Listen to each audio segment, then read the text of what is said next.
सर्वांना good morning. खूप धन्यवादित आहे. आज कोल्हापूरमध्ये पण सर्व भाऊ बहिणींच्या सोबत मिळून आपण रविवारची सभा करू शकत आहोत. खर तर सर्व गोष्टी देवाच्या मनातून सुरू होतात आणि मग प्रत्यक्षात अस्तित्वात आपल्या डोळ्यासमोर दिसून येतात. पण मनुष्य कधी त्या गोष्टीला मानतो ज्यावेळेस त्याच्या दृष्टीने त्याच्या डोळ्यांनी त्या गोष्टी दिसून येतात, तर त्यावेळेस मनुष्य मानतो, विश्वास करतो, हा ह्या गोष्टी आहेत. परंतु परमेश्वर मानताना परमेश्वर कसा मानतो तुम्हाला माहिती आहे? अस्तित्वात यायच्या आधीच ज्या वेळेस गोष्टी त्याच्या मनामध्ये आहेत त्यावेळेस पासून परमेश्वर त्या गोष्टींना खरं आणि पूर्ण झालेलं असं मानतो. तर ज्यावेळेस परमेश्वर अब्राहमाला बोलला, मी तुला पुष्कळ राष्ट्रांचा पिता बनवेन, म्हणजे याचा अर्थ काय आहे? त्या वचनाच्या द्वारे आपण जाणू शकतो की देवाच्या मनात अगोदरच त्यांनी डिसाईड केलं, त्यांनी निर्णय घेतला की मी अब्राहमाला पुष्कळ राष्ट्रांचा पिता बनवेन. मग त्यावेळेस अब्राहमाला हे वचन प्राप्त झाल्यानंतर, म्हणजे परमेश्वरने अब्राहमाला हे वचन बोलल्यानंतर 25 वर्ष लागले त्याला पहिलं मूल इसाक व्हायला. 75व्या वर्षी परमेश्वरांनी वचन दिलं, पण इसाक 100व्या वर्षी झाला. मग मनुष्य पाहताना मनुष्य कधी अब्राहमाला पुष्कळ राष्ट्रांचा पिता बोलू शकतो? ऍक्च्युली 25 वर्षानंतर पण अब्राहमाला किती मुलं झाली? एकच मुलगा झाला ना, इसाक झाला. मग अब्राहम पुष्कळ राष्ट्रांचा पिता कधी बनला? पुष्कळ वर्ष लागली की नाही. आज ज्यावेळेस आपण मागे फिरून पाहतो त्यावेळेस आपण सर्व विश्वास ठेवणारे, आपण सर्व अब्राहमामध्ये देवाच्या आशीर्वादाला प्राप्त करतोय. आपण सर्व जे विधर्मी लोक, विधर्मी म्हणजे जे यहुदी नाही, यहुदी लोकांना सोडून बाकी सर्व जे मनुष्य आहेत या जगामधले ते सर्व अन्य जातीचे लोक आहेत. आपण सर्व अन्य जातीचे लोक सुद्धा बिन नियमशास्त्राचं आणि बिन सुनता केल्याशिवाय आपण देवाच्या त्याच अभिवचनाला, त्याच आशीर्वादाला प्राप्त केलं जे अब्राहमाला प्राप्त झालं होतं. कसं काय? जो विश्वास अब्राहमाने केला तोच विश्वास आपण केल्यामुळे आज आपण त्याच आशीर्वादांचे भागीदार बनलो जो आशीर्वाद अब्राहमाला प्राप्त झाला. तर आता ज्यास आपण मागे वळून पाहतो, खरोखर अब्राहम पुष्कळ राष्ट्रांचा पिता आहे. आज आपण मानतो, हा येस अब्राहम पुष्कळ राष्ट्रांचा पिता आहे. का? कारण की दिसतंय. परंतु परमेश्वर मनुष्याला कोणतं जग शिकवू इच्छितो तुम्हाला माहिती आहे?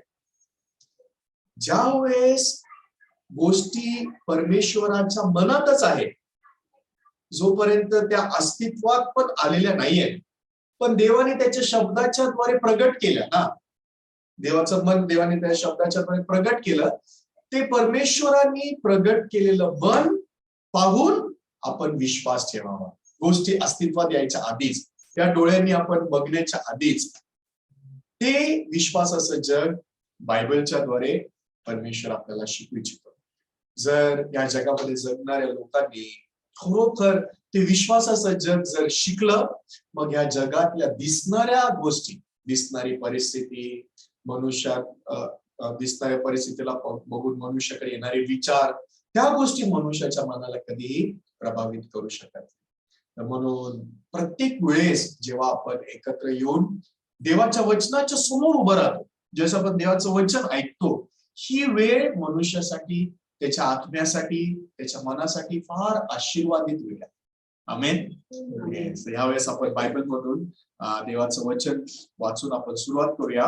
आज आपण मत्तईचा 22 अध्याय आपण पाहणार आहोत.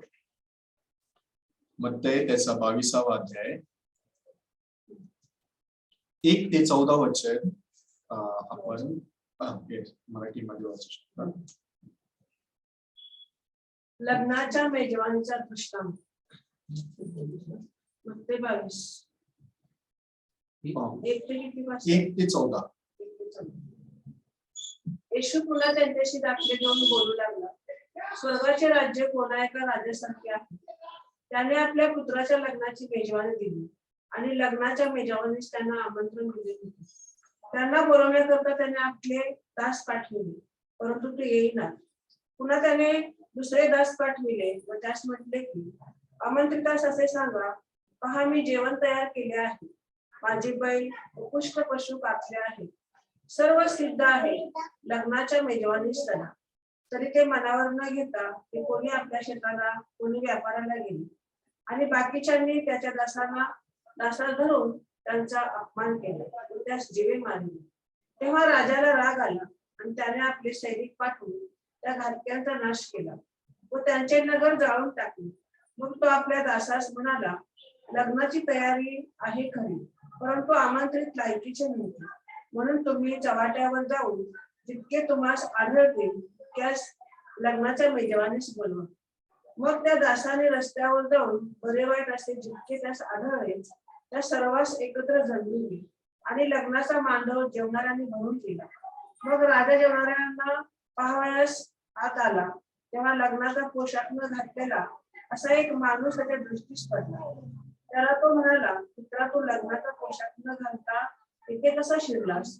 त्याला काही उत्तर देता येईना. तेव्हा राजाने चाकरास सांगितले, त्याचे हातपाय बांधून त्याला बाहेरील अंधारात टाकले. तिथे रडणे व दात खाणे चालेल, कारण बोलावलेले पुष्कळ आहे व निवडलेले थोडके आहे. वाचलेलं वचन यावेळेस आपण मत्तेच्या 22 अध्यायामधून 1 ते 14 वचनापर्यंत वाचलं. ज्यावेळेस परमेश्वराने मनुष्याला, आदामाला निर्माण केलं, उत्पन्न केलं, परमेश्वराने आदामाला व हव्वेला, त्याच्या स्त्रीला आदनच्या बागेमध्ये ठेवलं. ज्यावेळेस आदाम आणि हव्वा आदनच्या बागेमध्ये राहत होते, तर त्यांच्यासाठी आत्मिक अस्तित्व म्हणजे त्यांच्याशी मेळ खाणारं अस्तित्व, कारण की ज्यावेळेस आपण देवाच्या निर्मितीमध्ये पाहतो, देवाशी मेळ खाणारं अस्तित्व म्हणजे आत्मिक अस्तित्व मनुष्याला सोडून नाहीये ना. सर्व जनावर जे या जगामध्ये आहे, पशु पक्षी, त्यांच्यामध्ये आत्मा नाही, फक्त श्वास आहे आणि प्राण आहे. म्हणून ज्यावेळेस आपण जनावरांना पाहतो, त्यांच्यामध्ये भावना आहे, त्यांच्यामध्ये भावना आहे, श्वास आहे, जीव आहे, पण त्यांच्यामध्ये आत्मा नसल्यामुळे तर देवाच्या मनाशी त्यांचं काही घेणं देणं नाही. परंतु मनुष्याला परमेश्वरांनी बनवताना परमेश्वरांनी आत्मिक स्वरूपामध्ये बनवल्यामुळे, येस, परमेश्वरांनी मनुष्याला शरीर दिलं, हे मातीचं शरीर दिलं यासाठी की मनुष्य दिसावा. का? कारण की मनुष्याची निर्मितीच देवाने यासाठी केली होती की न दिसणाऱ्या परमेश्वराचं चरित्र, त्याचं मन, त्याचा स्वभाव हे मनुष्याच्या द्वारे या पृथ्वीवरच्या सर्व सृष्टीवरती प्रगट करावं.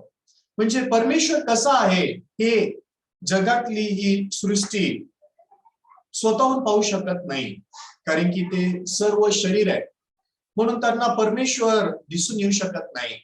तर त्यांना परमेश्वर कसा आहे हे त्यांनी जाणावं, परमेश्वराची बुद्धी कशी आहे, परमेश्वराचं मन काय आहे जाणावं, म्हणून परमेश्वराने मनुष्याला निर्माण करून या पृथ्वीवरती ठेवलं आणि परमेश्वराने सांगितले की तू या सर्व गोष्टींवरती प्रभुत्व कर. पण त्यावेळेस एक गोष्ट जे मनुष्याला ठाऊक नव्हती, ते आहे परमेश्वर आणि मनुष्याला सोडून अजून एक आत्मिक अस्तित्व त्या जगामध्ये होतं. ते काय आहे? सैतान. तर परमेश्वर आहे, तर मनुष्य आहे, परंतु यांच्या व्यतिरिक्त अजून एक अस्तित्व आहे, ते आहे सैतान. परंतु सैतानाबद्दल सुरुवातीपासून मनुष्याला देवानी शिकवलेलं नव्हतं, मनुष्याला देवाने सांगितलं नव्हतं, निर्माण केलं की असं सैतान आहे, तू फक्त परमेश्वराचं ऐकायला पाहिजे, असं काही परमेश्वराने मनुष्याला सांगितलं नव्हतं. पण सैतानाचं अस्तित्व या जगात होतं. तर ज्या वेळेस आपण बायबलमध्ये पाहतो, बायबलमध्ये एक दिवशी सर्प स्त्रीकडे येऊन त्यांनी तिच्याशी बोलायला सुरुवात केली. निश्चितच जसं परमेश्वर आत्मिक अस्तित्व आहे तसंच सैतान सुद्धा आत्मिक अस्तित्व आहे. तर जसं परमेश्वराला या शारीरिक डोळ्यांनी पाहणं अशक्य आहे, खरोखर अशक्य आहे. मनुष्य कितीही प्रयत्न केला तरी पण या शारीरिक डोळ्यांनी परमेश्वराला पाहू शकत नाही. बायबलमध्ये पण लिहिलं, जिकडे दोघी किंवा तिघे माझ्या नावाने एकत्रित जमतात तिथे मी आहे, येशू बोलला. मग आता इकडे येशू ख्रिस्त आहे, पण ज्यावेळेस आपण या डोळ्यांनी पाहतो दिसून येत नाही. का? कारण की या डोळ्यांनी येशू ख्रिस्ताला पाहणं, परमेश्वराला पाहणं अशक्य गोष्ट, आपण पाहू शकत नाही. त्याचप्रमाणे आज सैतानाला सुद्धा मनुष्याने या डोळ्यांनी पाहणं अशक्य आहे. या डोळ्यांनी पाहणं अशक्य. आणि परमेश्वर सुद्धा मनुष्याला चालवताना परमेश्वर मनुष्याला हाताला धरून असं खेचू शकत नाही. या हाताला धरून का? कारण की हे शरीर आहे. ज्यावेळेस मी तारण प्राप्त नव्हतं केलं, 7 वर्ष चर्चला जायचं, पण माझ्या जीवनामध्ये पुष्कळ अनुभव मी प्राप्त केले होते. मी प्रार्थना करायचो, पहाटे पहाटे उठून 3 वाजता जस्ट प्रार्थना करायचो. रोज एकच गोष्ट मागायचो, देवा झालेल्या पापांची मला क्षमा कर, मला तुझ्या एकुलता एक पुत्राच्या रक्ताने, येशूच्या रक्ताने धुवून मला शुद्ध आणि पवित्र कर, आणि आजच्या दिवसामध्ये मला पाप नाही करण्याचं बळ दे, पाप नाही करण्याची शक्ती दे. खरोखर ज्यावेळेस पापाची लालसा माझ्या मनामध्ये येते, त्या लालसेवरती मी जिंकायला पाहिजे, त्या लालसेच्या द्वारे मी खेचला नाही केलं पाहिजे, म्हणून तुम्हाला बळ दे, सामर्थ्य दे, अशी रोज मी प्रार्थना करायचो. देवाने कधी ती प्रार्थना ऐकली नाही. का? तुम्हाला माहिती, जर परमेश्वराला मला बळ द्यायचं असतं पापावरती जिंकण्याचं, मग देवाने येशू ख्रिस्ताला पाठवलं असतं का? सगळ्यांना बळच दिलं असतं की नाही? पण बळ का नाही दिलं तुम्हाला माहिती आहे?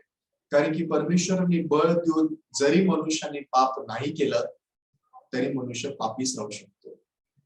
कारण की मनुष्य पाप केल्याने पापी बनलेला नाहीये, मनुष्य जन्माने पापी बनलाय. बरोबर आहे का? परमेश्वराने पापात जन्मलेल्या पापी माणसाला बळ दिलं पाप नाही करण्याचं, बळ दिलं पापाच्या लालसेवरती जिंकण्याचं. मग त्याच्याद्वारे काय होईल? मनुष्य पाप नाही करणार, हो की नाही? मग मनुष्य ज्यावेळेस पाप नाही करणार त्यावेळेस मी पापी आहे याची जाणीव मनुष्याकडे येऊ शकते नाही. मग तो पापी असून सुद्धा, पापात जन्मलेला पापी आहे, पण त्याच्याकडे काय जाणीव असणार? मी नीतिमान. कशाने? पाप नाही केल्याने. आज जगामध्ये पुष्कळ लोक नीतिमान कसं बनवू इच्छितात? पाप करणं थांबवून, पाप नाही केल्याने, त्यांच्या कर्माने, त्यांच्या चांगल्या कृत्याने नीतिमान बनवू इच्छितात की नाही? परंतु तो मार्गच नाही नीतिमान बनण्याचा. मनुष्य फसवला गेला आहे. मनुष्याला वाटतं हा मी पाप नाही करून नीतिमान बनायला पाहिजे, अशक्य आहे. कारण की मनुष्याचा जन्म पापात झाला आहे, म्हणून केवळ नव्याने जन्म प्राप्त करणे हाच एकमेव मार्ग आहे परमेश्वराच्या समोर नीतिमान बनण्याचा. नव्याने जन्म प्राप्त करणे. नव्याने जन्म प्राप्त करणे म्हणजे पापात जन्मलेला पापी मनुष्याने देवाचं बीज स्वीकारून, देवाचं वचन स्वीकारून त्यांनी नव्याने जन्म प्राप्त करून पापीपासून नीतिमान बनणे, पापीपासून पवित्र बनणे. या मार्गाला सोडून दुसरा कोणताच मार्ग परमेश्वरांनी मनुष्याला नीतिमान बनण्यासाठी दिला नाहीये. पण आज लोकांच्या मनामध्ये लोक त्या विचारांवर विश्वास केल्यामुळे, जे विचार त्यांना बरोबर आणि योग्य दिसून येतात, त्यांचं जीवन दैनीय बनून जातं त्या विचारांवर विश्वास केला. ऍक्च्युली जसं मनुष्य जो पापात जन्मलेला पापी मनुष्य आहे, त्या मनुष्याला खरोखर त्याच्या प्रयत्नांनी जर पापांपासून मुक्ती प्राप्त करता आली असती, मग परमेश्वराला या जगात तारणारा म्हणजे वाचवणारा पाठवण्याची गरज नव्हती. तर येशू ख्रिस्त तारणारा म्हणून यासाठी पाठवण्यात आला, कारण की या जगात कोणीच पापापासून वाचू शकत नव्हतं. प्रत्येक मनुष्याला तारणाऱ्याचीच गरज होती पापांपासून मुक्ती प्राप्त करण्यासाठी. परमेश्वराचं पाहणं असं आहे, परंतु मनुष्याच्या पाहण्यामध्ये मनुष्य कसं पाहत होता, नाही मी तर प्रयत्न केला तर होऊ शकेल. ज्यावेळेस मी प्रार्थना करायचो, प्रार्थना करत असताना हात वरती करून स्तुती आराधना पण करायचो, तर कधी कधी प्रार्थना करता करता हात असं दबला जायचा, असं दबला जायचा. ज्यावेळेस हात असं दबला जायचा, असं वाटायचं हो येशूने माझा हात धरला, हो येशूने माझा हात धरला. खूप खुश आहे, येशूने माझा हात धरलेला आहे. तर हात अशा प्रकारे होताना येशूने माझा हात धरला आहे मी का समजतोय, कारण की हात दबला जातो. येशूने माझा हा हात दाबला, शक्य आहे नाही, अशक्य होत. पण त्यावेळेस प्रार्थनेमध्ये अजून खोलवरीने गेल्याच्या नंतर असं वाटायचं आता मी स्वर्गामध्ये देवाच्या चरणी पोचलो. मग कधी कधी मी असंच प्रार्थना करता करता असं मिठी मारल्यासारखं हात असं करायचो. तर याच हात असा करायचो, असं वाटायचं ह्या मिठीमध्ये काहीतरी असं गोल गोल गोल गोल फिरतंय. त्यावेळेस असं वाटायचं आता मी स्वर्गात पोचलोय आणि मी देवाला येशू ख्रिस्ताला अशी मिठी मारली. तर अशा प्रकारच्या अनुभवाला मी फार मानायला सुरुवात केली की हा हा देव आहे, हा येशू ख्रिस्त आहे. तर एका बाजूला मी अजूनही पापीच आहे, तर अजूनही माझ्याकडे मी पवित्र आणि नीतिमान देवाचं लेकरू आहे हा विश्वास आलेलाच नाहीये. पण दुसऱ्या बाजूला माझ्या जीवनामध्ये पुष्कळ जे अनुभव आहे त्या अनुभवाला हा देव आहे, हे अनुभव देव आहे, अशा प्रकारे मी मानत जीवन जगत होतो. ज्यावेळेस मी अशा प्रकारे जीवन जगत होतो, मला ठाऊक नव्हतं तर परमेश्वर आणि सैतान कशा प्रकारे मनुष्याच्या जीवनामध्ये काम करतात. तर दोघांकडे पण शरीर नाहीये, परमेश्वराकडे पण शरीर नाहीये, तर सैतानाकडे पण शरीर नाहीये. म्हणून परमेश्वर असो किंवा सैतान असो मनुष्याला हात धरून खेचू शकत नाहीत. म्हणून परमेश्वराला काम करण्यासाठी आणि सैतानाला पण काम करण्यासाठी एक मार्ग आहे.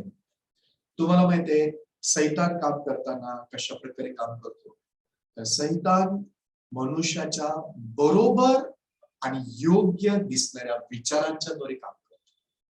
बरोबर आणि योग्य दिसणारे विचार सैतान पाठवतो, पण त्या विचाराला जो कोणी स्वीकार करतो, त्याच्या अंतःकरणामध्ये त्याच्या मनात त्या विचाराला स्वीकारतो, मग त्यावेळेस पासून जसं मासे धरणारा गळ टाकतो ना, पाण्यामध्ये गळ टाकतो आणि मासा ते चारा आहे, कारण की त्या गळ याच्यावरती काट्यावरती काहीतरी पीठ किंवा गांडूळ असं लावलेलं असतं की नाही, मग ते चारा पाहून ओ हा चारा आहे करून मासा येऊन तो खातो ना, पण खाल्ल्या अडकतो, त्या गळामध्ये अडकतो. अडकल्याच्या नंतर त्या माशाला किती पण पाहिजे की तू इकडे जावं तिकडे जावं, आता मासा इकडे तिकडे जाऊ शकत नाही, फक्त त्याच दिशेने जाऊ शकतो ज्या दिशेमध्ये आता तो मासे धरणारा त्याला खेचणार, कारण की तो अडकला. तसंच सैतानाच्या द्वारे दिलेल्या विचारांबद्दल आहे. तर सैतान विचार देऊन काम करतो, विचार असं समोर आणतो, जसं गळ येतं ना समोर, तर तसं विचार येतात समोर. ते विचार येणं समस्या नाहीये, तर ज्यावेळेस तो विचार आपल्या समोर येतो, तर जो व्यक्ती त्या विचाराला हा हे बरोबर आहे, हा असंच आहे, असंच आहे, असंच आहे, असं हा हे बरोबर आहे, त्या विचाराला खाल्लं, त्या विचाराला स्वीकारलं, मग तो मनुष्य अडकू झाला. अडकल्या त्यावेळेस पासून त्या विचाराला देणाऱ्या सैतानाच्या द्वारे त्या व्यक्तीचं जीवन, त्याचं शरीर, त्याच्या भावना, त्याचं मन, सर्व गोष्टी खेचल्या. मला नाही पाहिजे, मला असं नाही करायचंय, पण करत राहतो, नाही करायचं पण करत राहतो. का? ते गळ अडकून गेलंय बघून. सैतानाच्या द्वारे दिलेल्या त्या गळामध्ये तो अडकला. सेम परमेश्वराबद्दल सुद्धा आहे. परमेश्वराकडे पण शरीर नाहीये म्हणून परमेश्वर डायरेक्टली मनुष्याला खेचू शकत नाही. तर जसं सैतान मनुष्याच्या समोर विचार टाकतो, तसंच परमेश्वर मनुष्याच्या समोर वचन देतो. वचन, तर वचन ऐकण्याची संधी देतो ते. तर ज्यावेळेस परमेश्वर मनुष्याच्या समोर वचन देतो, त्या वचनाला मनुष्याने खाल्लं पाहिजे, म्हणजे विश्वास केला पाहिजे, त्या वचनाला खरं मानलं पाहिजे, त्या वचनाबरोबर मन एक केलं पाहिजे. तर जर एक व्यक्ती त्या देवाच्या वचनाला खातो, देवाच्या वचनाला स्वीकारतो, तो वचनाच्या द्वारे धरला. तर ज्यावेळेस वचनाच्या द्वारे धरला जातो, मग त्यावेळेस पासून त्या मनुष्याच्या ताकदीने नव्हे, त्या मनुष्याच्या निश्चयाने, निर्णयाने, त्याच्या स्वतःच्या बुद्धीने नव्हे, परमेश्वराच्या आत्म्याच्या द्वारे चालवलं जाऊन, परमेश्वराच्या आत्म्याच्या द्वारे खेचलं जाऊन खूपच आशीर्वादी, खूपच अद्भुत, खूपच बुद्धिमान आणि खूपच सामर्थ्य जीवन अशा प्रकारे तो व्यक्ती जगू शकतो. तर आज मनुष्याच्या समोर हे दोन आत्मिक अस्तित्व आहे. एक आहे परमेश्वर, तो दुसरा आहे सैतान. तर एक्झॅक्टली परमेश्वराला काम करण्याची पद्धत, सैतानाने काम करण्याची पद्धत तर बायबलमध्ये स्पष्टपणे दाखवलेली आहे. मग आज परमेश्वर आपल्याला का ती गोष्ट शिकवू इच्छितो तुम्हाला माहितीये, जेणेकरून आपण आपल्या समोर ज्यावेळेस सैतानाने दिलेले विचार आहे आणि देवाचं वचन आहे, तर त्यावेळेस आपण सैतानाने दिलेल्या विचाराला नकारून देवाच्या वचनाला आपण स्वीकार करावं, तर देवाच्या वचनाला आपण ऐकावं, तर देवाच्या वचनाला आपण स्वीकारून त्या वचनाच्या द्वारे चालवलं जाणारं जीवन आपण जगू शकावं. तर जर आपण बायबलमध्ये पाहतो, तर बायबलमध्ये तर सैतान हा उत्पत्तीच्या 3ऱ्या अध्यायामध्ये सर्पाच्या द्वारे तर मनुष्याला भेटताना आपण पाहू शकतो, हो की नाही? पण तुम्हाला माहिती आहे, तो उत्पत्तीच्या 3ऱ्या अध्यायाच्या नंतर तर सैतान कधीही कोणत्याही मनुष्याला भेटायला आला का?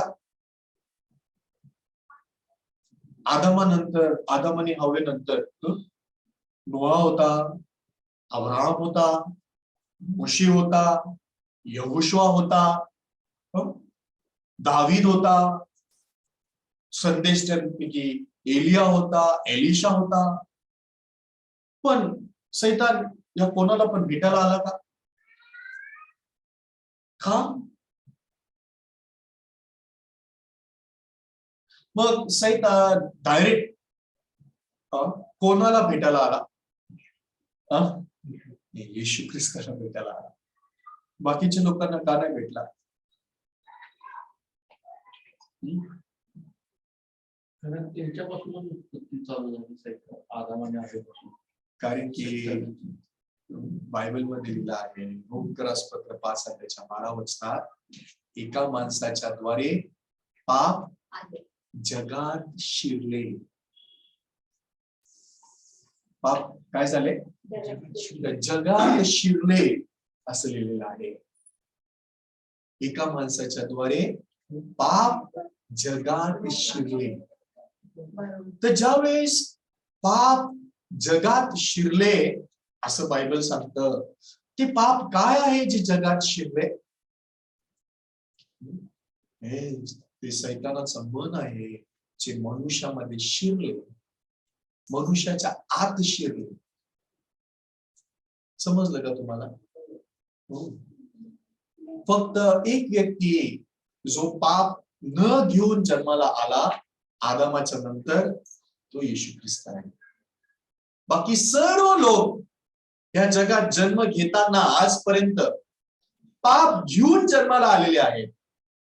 आपण सुद्धा, आपले लेकरं सुद्धा, आपले नातवंड जे ते सुद्धा, सर्वजण या जगामध्ये पाप घेऊन जन्माला आले. पण पाप न घेता जन्माला आलेला मनुष्यांपैकी केवळ येशू ख्रिस्त होता, जो परमेश्वराचा पुत्र आहे, पण तो मनुष्याचं शरीर धारण करून या जगामध्ये आला. बरोबर आहे का?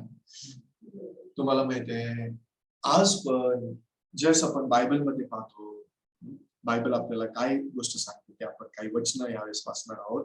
इर्म्याचे पुस्तक त्याचं 17वा अध्याय.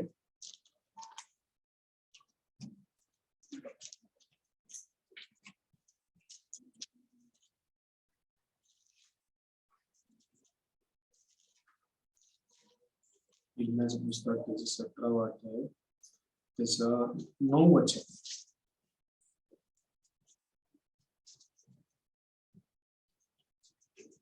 काय बोललंय? वचन ना. त्या समयी इस्रायल हृदय सर्वात कपटी आहे, ते असाध्य रोगाने ग्रस्त आहे, त्याचा भेद पुन्हा समजतो. येस, तर बायबलमध्ये लिहिलंय हृदय सर्वात जास्त कपटी आहे. तर या जगामध्ये परमेश्वरांनी कोणत्या गोष्टीला सर्वात जास्त कपटी सांगितलं? तर मनुष्याच्या हृदयाला. का मनुष्याच्या हृदयाला परमेश्वरने सर्वात जास्त कपटी बोललं? सर्वात जास्त कपटी म्हणजे, तर ह्या जगात मनुष्याच्या हृदया एवढं कपटी. कपटी म्हणजे काय? कपटी म्हणजे दुष्ट नाही, फसवणार, कपटी, चीटर. तर मनुष्याचं हृदय सर्वात जास्त कपटी असं वचनात लिहिलंय. आपण आता सर्वात जास्त कपटी म्हणजे ह्या जगात मनुष्याच्या हृदया एवढी कपटी गोष्ट दुसरी कोणतीच नाही. मग हे देवाने का सांगितलं? हे जाणून की मनुष्याचं हृदय कपटी आहे, तरी सुद्धा आपण त्या मनावर विश्वास ठेवावा म्हणून सांगितलं, की त्या मनाला नकारावं म्हणून सांगितलं? ते मन कपटी आहे, सर्वात जास्त कपटी आहे. म्हणून त्या मनातून येणाऱ्या गोष्टींना तुम्ही ऐकू नका. त्या मनातून येणाऱ्या विचारांवर तुम्ही विश्वास ठेवू नका. उलट त्याला तुम्ही नकारा. समजलं तुम्हाला? बायबलमध्ये अजून आपण वचन वाचूया. मत्तेचं पुस्तक त्याचं 15वा अध्याय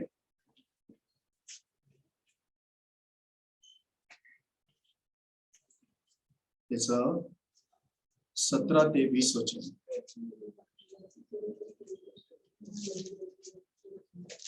जे काही तोंडात जाते ते पोटात उतरते व बाहेर शौचकुपात टाकण्यात येते. हे तुम्हाला समजत नाही काय? जे तोंडातून निघते ते अंतःकरणातून येते व माणसाला विटाळवते. कारण अंतःकरणातून दुष्ट कल्पना, खून, व्यभिचार, जाळ करणे, चोऱ्या, खोट्या साक्षी, शिवीगाळ हे निघतात. ह्या गोष्टी माणसाला विटाळतात. न धुतलेल्या हाताने जेवण हे माणसाला विटाळत नाही. तर बाहेरून येणाऱ्या गोष्टी मनुष्याला विटाळतात की आतून येणाऱ्या गोष्टी? तर दुष्टपणा बाहेरून मनुष्यामध्ये येतोय की मनुष्याच्या आत ऑलरेडी आहे? ऑलरेडी आहे, आत आहे. समजलं? अजून वाचूया मार्कचा 7वा अध्याय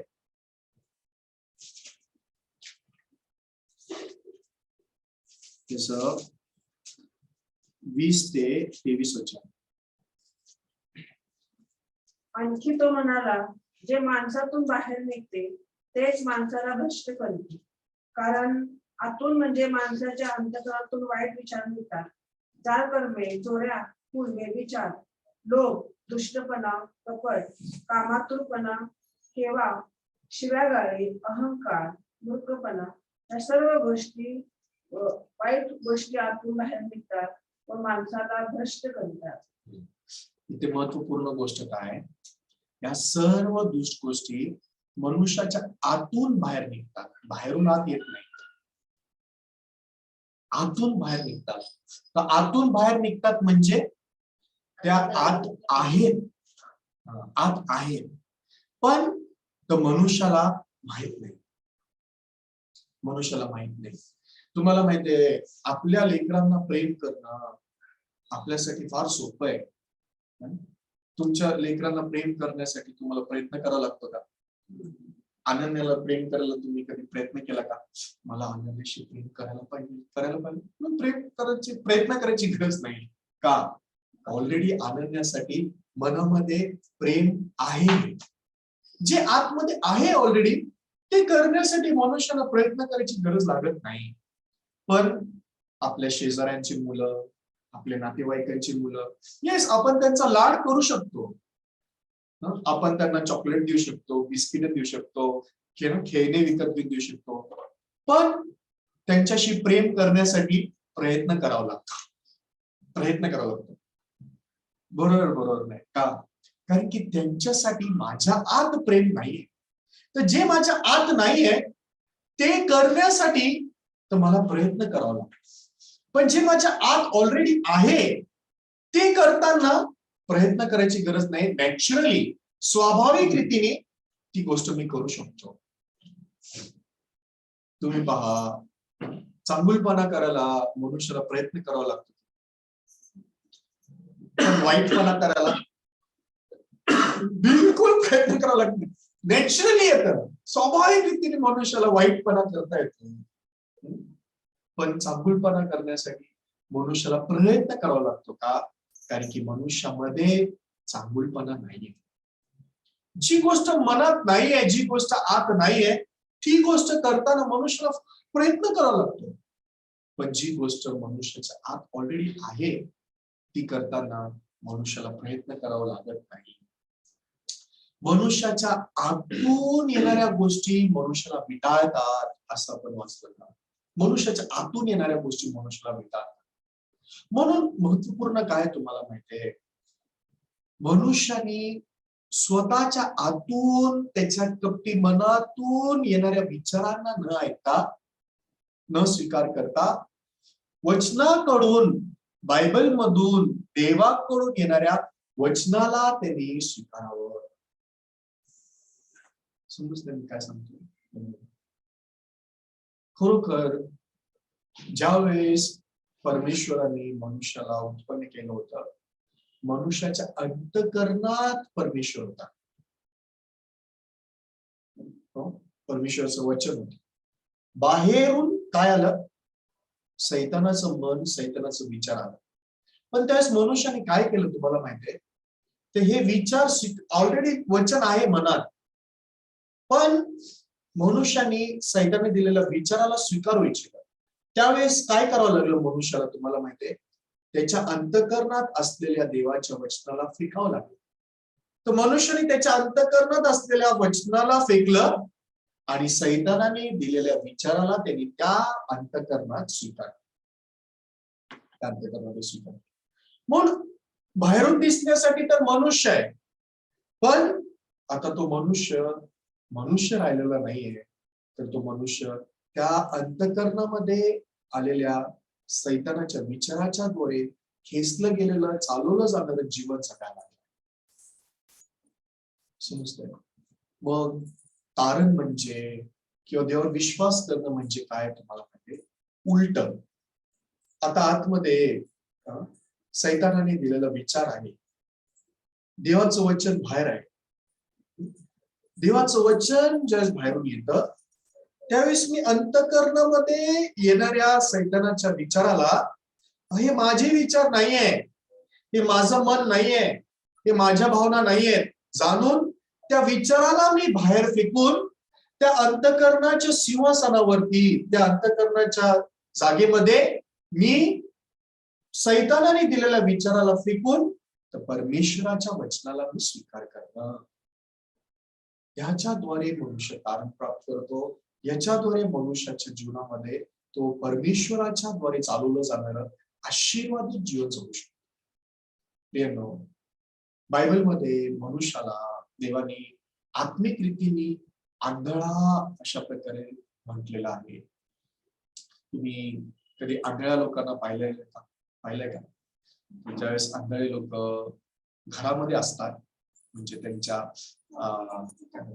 सवय असणाऱ्या जागेमध्ये असतात, ते आंधळे असून पण आंधळे वाटत फ्रीली फिरतात. का? कारण की त्यांच्या बुद्धीमध्ये, त्यांच्या स्मरणशक्तीमध्ये सर्व गोष्टी फिट आहेत. त्यांच्या घराबद्दल असो, ऑफिस बद्दल फिट आहेत. ऑलरेडी त्यांच्या मनात त्या गोष्टी भरलेल्या आहेत.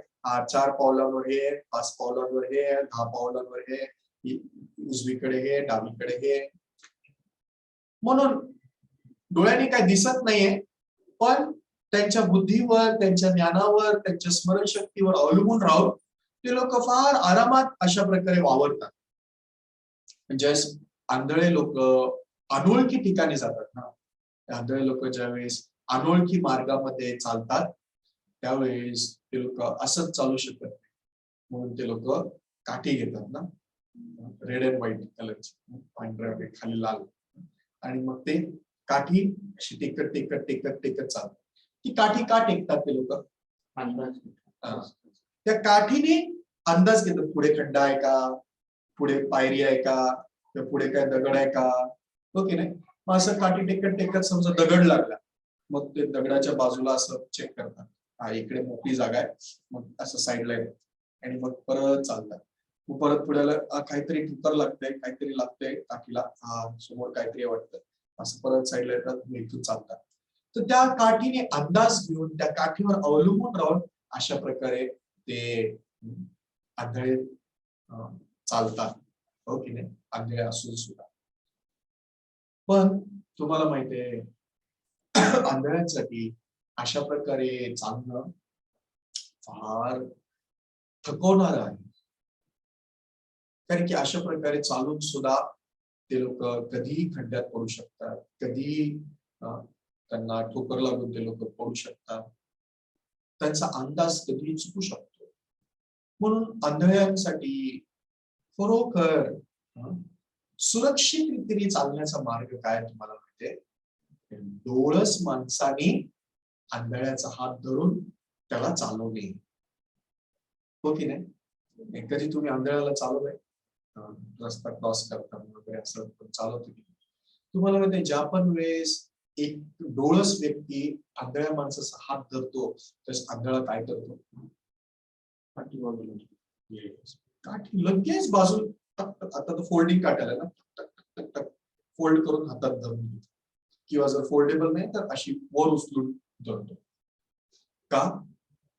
त्या माणसाचा विश्वास, त्याचा विश्वास शिफ्ट झाला. समजलं तुम्हाला? त्याचा विश्वास शिफ्ट झाला ना. कुठे शिफ्ट झाला?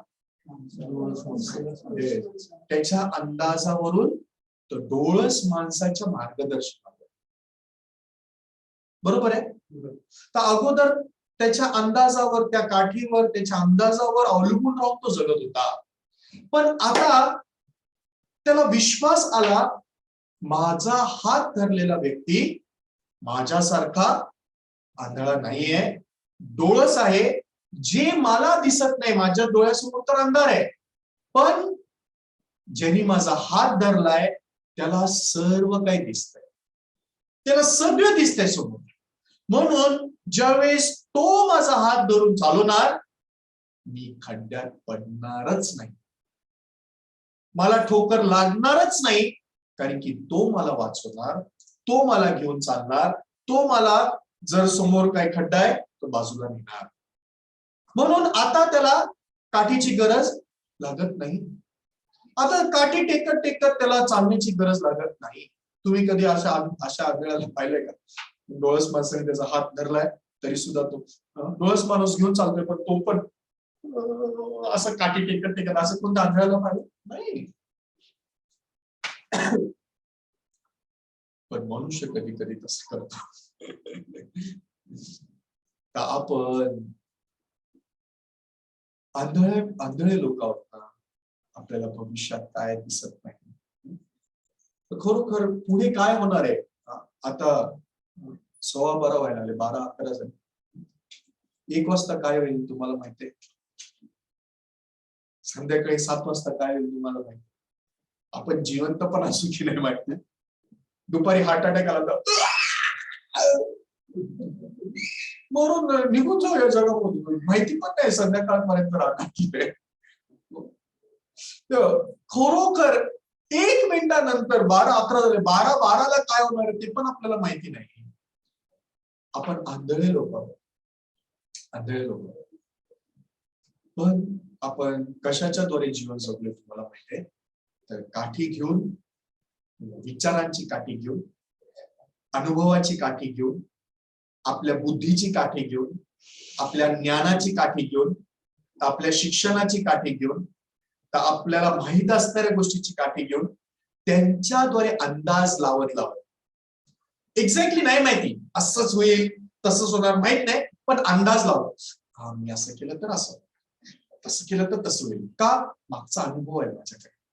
हे असं केलं ना मग असं होणार, हे तसं केलं ना मग तसं होणार, मग हा व्यक्ती असं ना अशाचमुळे बोलला असणार, तो व्यक्ती तसं तशाचमुळे बोलला असणार. तर अशा प्रकारच्या ज्या गोष्टी आहेत ना ते त्या काठीवरती अवलंबून राहून अंदाजाने जगणारं जीवन आहे. हे जीवन फार भयानक जीवन आहे, कधी खड्ड्यात पडणारं जीवन आहे. समजलं? मग सुरक्षित जीवन काय तुम्हाला माहितीये? आपण डोळस माणसाशी भेटतो. तो डोळस कोण आहे? तो येशू ख्रिस्त, परमेश्वर. आत्मिक जगातला डोळस मनुष्य येशू ख्रिस्त आहे, परमेश्वर. तर ज्यावेळेस येशू ख्रिस्त हात धरतो, तर ज्यावेळेस चर्च आपला हात धरतं, ज्यावेळेस देवाचा सेवक आपला हात धरतो आणि चालवतो, त्यावेळेस मनुष्य चालवला गेला पाहिजे. पण ते चालवलं जाण्यासाठी मला काय जाण्याची गरज आहे? माझ्या अंदाजाने नव्हे, तर माझ्या विचाराने नव्हे, तर माझ्या बळाने पराक्रमाने नव्हे, परमेश्वराच्या आत्म्याच्या द्वारे कार्य सिद्धीस जाईल. जकर्याच्या पुस्तकात लिहिलेलं ना, जकर्याच्या पुस्तकात काय लिहिलं? बळाने नव्हे, पराक्रमाने नव्हे, मग माझ्या आत्म्याने कार्य सिद्धीस. माझ्या आत्म्याने कार्य सिद्धीस आहे. परमेश्वराचा आत्मा मनुष्याच्या मनाला, मनुष्याच्या जीवनाला चालवू इच्छितो. देवाचा आत्मा येशू ख्रिस्ताच्या द्वारे या जगामध्ये असताना त्यांनी शिष्यांना चालवलं. बरोबर आहे का? आणि आज तोच देवाचा आत्मा आपल्याला कशाच्या द्वारे चालवते तुम्हाला माहिती आहे? त्याच येशू ख्रिस्ताच्या द्वारे, जो येशू देवाचा शब्द आहे, देवाचं वचन. आमेन. आपण बायबलमध्ये पाहूया, प्रकटीकरण त्याचं 19वा अध्याय.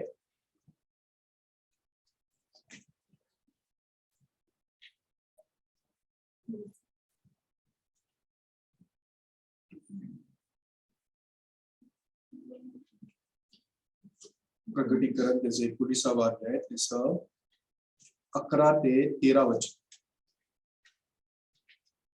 11 ते 13. विजयशाली ख्रिस्त.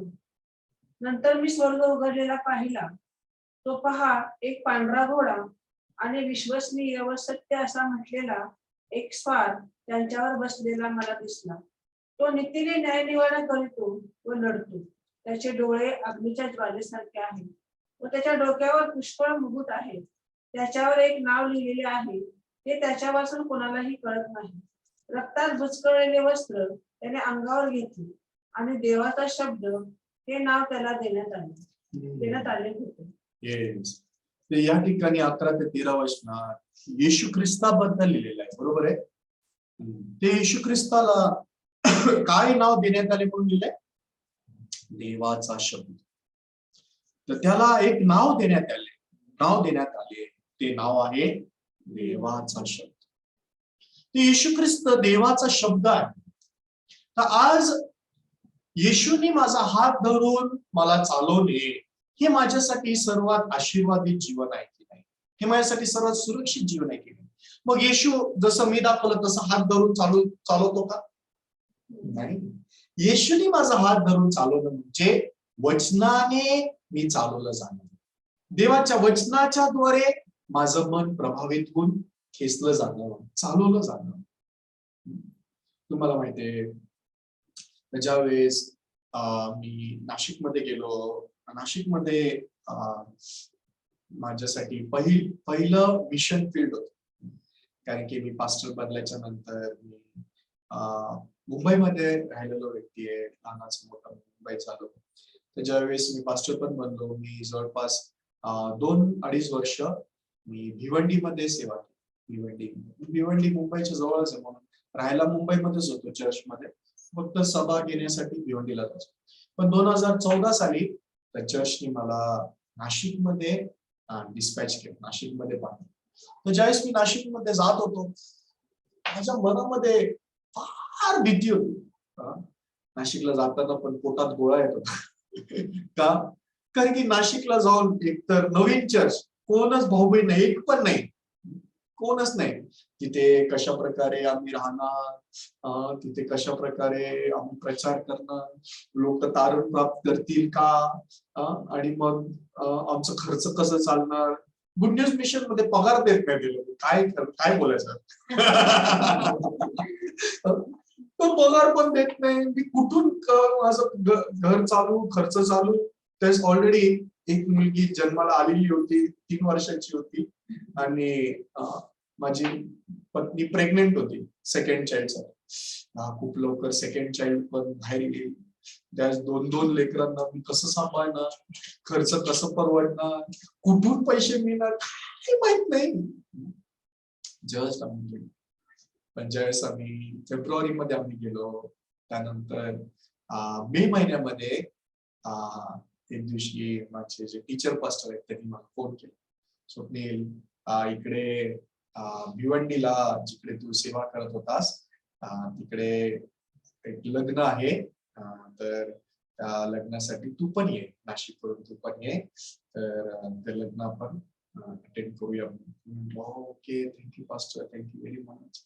तर त्यावेळेस पास्टरांनी मला सांगितलं, पण ऍक्च्युली मला पाहिजे की तू नाशिकमध्ये लवकरच बायबल सेमिनारची तयारी कर, बायबल सेमिनार तयार कर, आणि बायबल सेमिनारसाठी तयारी करण्यासाठी मी थोडं ऑफरिंग पण तुला देऊ इच्छितो. नाशिक चर्चसाठी थोडं ऑफरिंग पण मी पाठवेल. तर हॉल वगैरे असं करून, हँडबिल वगैरे प्रिंट करून, चांगल्या प्रकारे लोकांना सगळ्यांना इन्व्हाइट करून असं तू बायबल सेमिनार तिथे नाशिकमध्ये तयार कर, ठीक आहे.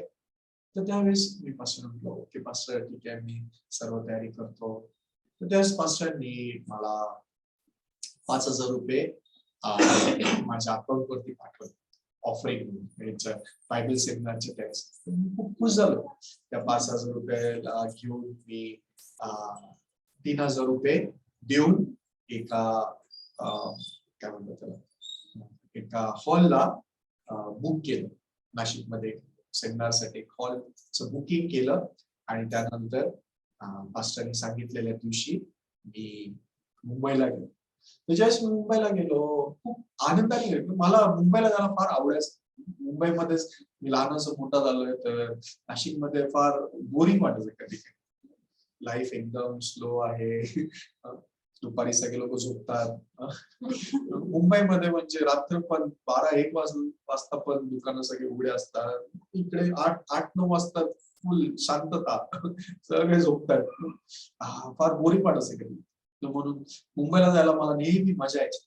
मुंबईला मी खूप एक्साइटमेंट मध्ये मी गेलो. ज्यावेळेस मी गेल्याच्या नंतर पास्टरांना पण भेटलो, आणि चर्चमध्ये पास्टरांचं रूम फर्स्ट फ्लोअरला होतं, ग्राउंड फ्लोअरला ब्रदर्स रूम. तर म्हणून पास्टर विजय पण तुम्हाला माहिती आहे ना, पास्टर विजय पण त्यावेळेस आले होते. पास्टर विजय त्याच मिरजचे पास्टर होते, मी नाशिकचा पास्टर होते. पास्टर विजय पण तिकडे आले होते, कारण की माझ्या आधी पास्टर विजय तिथे भिवंडीला पास्टर होते, मग मी होतो. नेहमी मला वाटतं मी विजय पास्टरच्या मागे मागे जात असतो. पहिले भिवंडीला होते, पण मी गेलो, मग ते इकडे मिरजला होते, मग त्याच्यानंतर मी आलो. आता ते आसामला, मला आसामला जावं. पण त्यावेळेस पास्टर विजयने पण भिवंडीमध्ये मिनिस्ट्री केले, तेव्हा पास्टरनी त्यांना पण बोलवलं. मग आम्ही तारण प्राप्त करण्याच्या आधीपासूनच आम्ही फार जवळचे मित्र आहोत. आम्ही तारण पण एकत्र प्राप्त केलं, चर्चमध्ये पण एकत्र आलो. तर आम्ही खूप दिवसानंतर भेटलो, म्हणून गप्पा मारत मस्तपैकी आनंदाने आम्ही मजा करत होतो. पण अचानक आम्ही असं बोलत असताना माझे टीचर पास्टर दरवाजा उघडून आतमध्ये स्वप्नील, स्वप्नील, येस पास्टर. ज्यावेळेस मी पाहतो तुझ्याकडे नाशिकमध्ये बायबल सेमिनार करण्याचं काही पण दिसून येत नाही. हो पास्टर, असं तुम्ही का बोलतोय? मी ऑलरेडी काय म्हणतात ते बुकिंग करून आलो. रिअली मी खूप खुश आहे. नाशिकमध्ये पहिलं बायबल सेमिनार होणार आहे आणि खरोखर मी खूप आनंदित आहे. पास्टर मला करायचंय बायबल सेमिनार. नाही, ज्यावेळेस मी तुला पाहतो तुझ्याकडे बायबल सेमिनार करायचं बिलकुल मन नाहीये, म्हणून तू बायबल सेमिनार करू नको. मी नाही येणार बायबल सेमिनार साठी तिथे. असं बोलून पास्टर दरवाजा बंद करून निघून गेलो. त्यावेळेस मी गोंधळून गेलो, विचारलं म्हणून का पास्टर असं बोलले? मी काय केलंय, मी काय बोललोय असं पण नाहीये. मला सेमिनार नाही करायचं असं पण नाही. पास्टर का अशा प्रकारे वागतायत, असं का करतायत? मला काही समजेना. पास्टर विजय पण मला विचारलं, तुमने कुछ बोला क्या? तुमने कुछ किया क्या? क्यों पास्टर ऐसा बोल रहे? मुझे नहीं मालूम पास्टर, क्यों अचानक अचानक ऐसे करने लगे? तर त्यावेळेस पास्टर निघून गेले. पण नंतर आम्ही लोक लग्नासाठी भिवंडीला जाणार. तर जिकडे चर्च होतं, चर्च पासून भिवंडीला जायचं अंतर ऑलमोस्ट 1 तास आहे कार. मी ड्रायव्हिंग पण करतो ना, तर पास्टरांची गाडी मी ड्राईव्ह करत होतो. मी ड्रायव्हिंग सीटवर आहे, बाजूच्या सीटवर पास्टर आहे.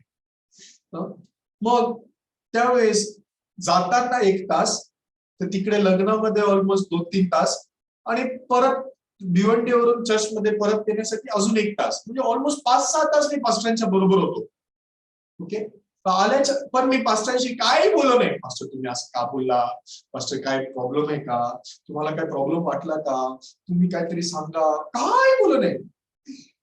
तोंड बंद करून ड्राईव्ह करून गेलो, ड्रायव्हिंग करून आलो. ज्यावेळेस संध्याकाळी आलो, परत आम्ही रूम मध्ये सगळेजण एकत्र बसलो असताना परत पास्टर आले दररोज. या स्वप्नील, येस पास्टर, जसं मी सांगितलं होतं तेच बरोबर आहे. तुझ्याकडे नाशिकमध्ये बायबल सेमिनार करण्याचं बिलकुल मन नाहीये. त्यावेळेस मला थोडं राग आला. पास्टर असं का बोलताय तुम्ही? रिअली माझ्याकडे मन आहे, मला खरोखर बायबल सेमिनार साठी खरोखर मन आहे. मी बायबल सेमिनार करू इच्छितो. नाही, तू करू इच्छित नाही, तुझ्याकडे काही मन नाहीये. ठीक आहे, मी नाही येणार तिकडे, मला नाही यायचंय. तुझ्या अशा प्रकारच्या मनामुळे मी तिकडे नाशिकला बिलकुल येणार नाही. तू कॅन्सल कर आणि जे पैसे मी तुला पाठवले होते ते पैसे पण परत दे, पैसे पण परत पाठव. माझ्या मनाला मला वाटलं हे फार अति होते. पास्टर, सिनियर पास्टर म्हणून असं काही पण बोलणार, कसं पण मला वागवणार, असं थोडी आहे. माझं पण मन ऐकून घ्या. रिअली खरोखर मला करायचंय. हे कोण सांगतंय? माझं मन सांगतंय ना. पण माझं मन कसं आहे? तर सर्वात जास्त कपटी आहे. पण रिअली मला करायचं, मी करू इच्छितो हे मी म्हणतोय. पण मला हात धरून चालवणारा व्यक्ती काय बोलतोय? तुझ्याकडे काही मन दिसत नाही, तुझ्याकडे काही मन नाही. पास्टर बरोबर लढल्यासारखं नाही, मला करायचंच आहे. पास्टर रिअली माझ्याकडे मन आहे बायबल सेमिनार करायचं.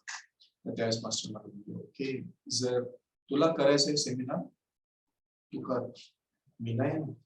माझे पैसे मला परत पाठव आणि तुला जे करायचंय ते तू कर. त्यावेळेस पास्टर बोलला, त्याच्यात बॅग घे, जा नाशिकला. बॅग घेतली, बॅग घेऊन स्टेशनवर गेलो, नाशिकची ट्रेन पकडली, ट्रेन मध्ये बसलो. पण तुम्हाला माहिती आहे, खरोखर तारण प्राप्त केलेला व्यक्ती त्याच्या जीवनामध्ये दुःखात पडल्यानंतर, त्रासात पडल्यानंतर देवाकडे गेल्याशिवाय राहत नाही ना. देवाकडे म्हणजे कुठे? वचनाकडे. त्यावेळेस माझं मन त्रासात पडलं. का पास्टर असे वागले, का पास्टर असं बोलले? मग परमेश्वर माझ्या बरोबर नाहीये. पास्टर बोलले, परमेश्वर तुझी मदत करणार नाही, परमेश्वर तुझ्या बरोबर नाही. मी सेमिनार कसं करू? सेमिनार सोडा, मी तिकडे मिनिस्ट्री कसं करू नाशिकमध्ये? पास्टर असं बोलतात, कसं होणार? त्यावेळेस विचार करता करता मी बायबल घेऊन वाचायला. बायबल वाचता वाचता यशायाच्या पुस्तकातून एक वचन त्यावेळेस मी वाचलं. ते वचन आपण वाचूया. यशायाचं पुस्तक